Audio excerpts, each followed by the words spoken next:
जोश और जज्बे का नाम Manohar Parrikar.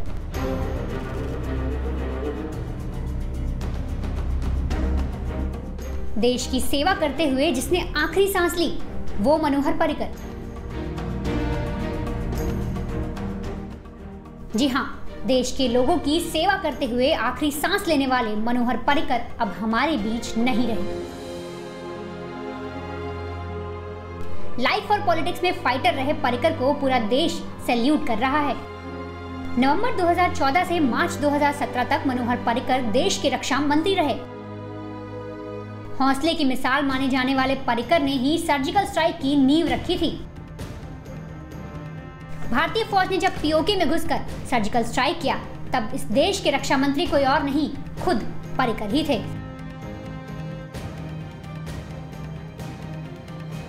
Lot of things change. You are seeing it for last 2-3 days.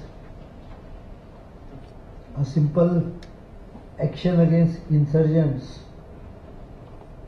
had changed the mindset of the full security scenario in the country. So much so that those who fear India's new posture have started reacting. यही नहीं, जब Myanmar में घुसकर भारतीय सेना ने surgical strike किया, तब भी रक्षा मंत्रालय का जिम्मा पर्रिकर के कंधों पर ही था।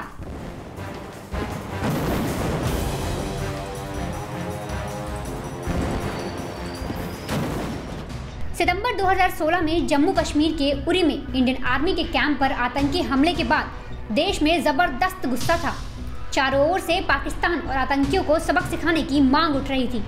इसी वक्त तत्कालीन रक्षा मंत्री मनोहर पर्रिकर ने अहम रोल अदा किया।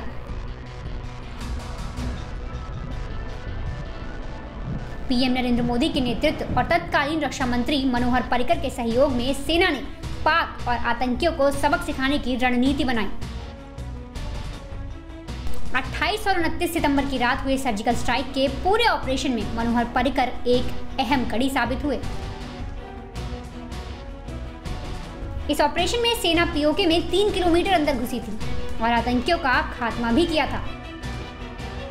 पूरे ऑपरेशन के दौरान रक्षा मंत्री मनोहर पर्रिकर और पीएम नरेंद्र मोदी जागते रहे और पल पल की अपडेट लेते रहे। पीओके में घुसकर सर्जिकल स्ट्राइक करने से पहले जून 2015 में भी मणिपुर के चंदेल में उग्रवादियों ने हमला कर सेना के 18 जवानों की जान ले ली थी।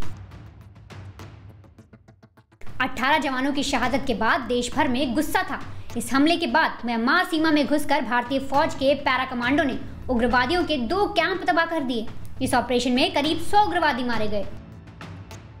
सेना को आतंकियों और उग्रवादियों पर कार्रवाई की पूरी छूट मिली। जोश और जज्बे से भरपूर सेना ने बेहद प्रोफेशनल तरीके से अपने काम को अंजाम दिया।